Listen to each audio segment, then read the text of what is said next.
And as you see, I've already started a references page. This is the article that I just copied.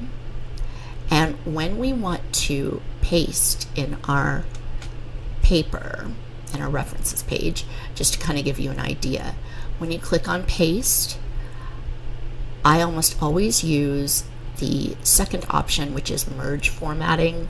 That means I'm taking the option that I just copied from the website or from the database, and I'm going to merge it into my already formatted page. And you'll notice I'm on Times New Roman 12-point font. That's standard for just about all formatting options. So I have gone ahead and pasted this particular article, and you'll notice I have a couple of more that I went ahead and pasted just so that we could take a look on how to make sure that these are properly formatted. So on your references page, this is going to be the last page of your paper. References will be just top centered.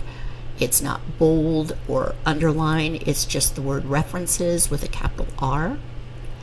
And the next thing that we need to do is make sure that our citations are double spaced. So I can actually highlight all of them together. And in a Word document, under the Home tab, we're going to kind of scroll over just to the third area, which is under Paragraph. And then to the right of Paragraph, there's a little drop down arrow that we're going to click. And the next things that we need to do is change our indentation. All references have what is called a hanging indent.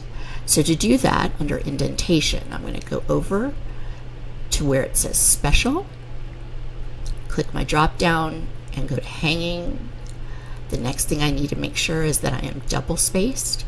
So if I scroll right down under spacing, under line spacing, I will click on double.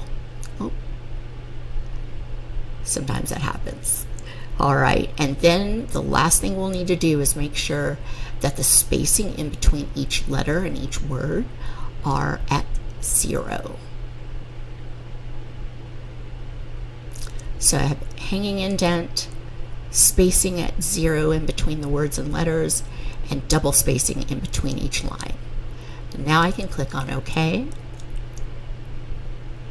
and I have my formatted page. I had a little extra space here, so now I have my properly formatted, double spaced hanging indent references that I copied and pasted from our databases page.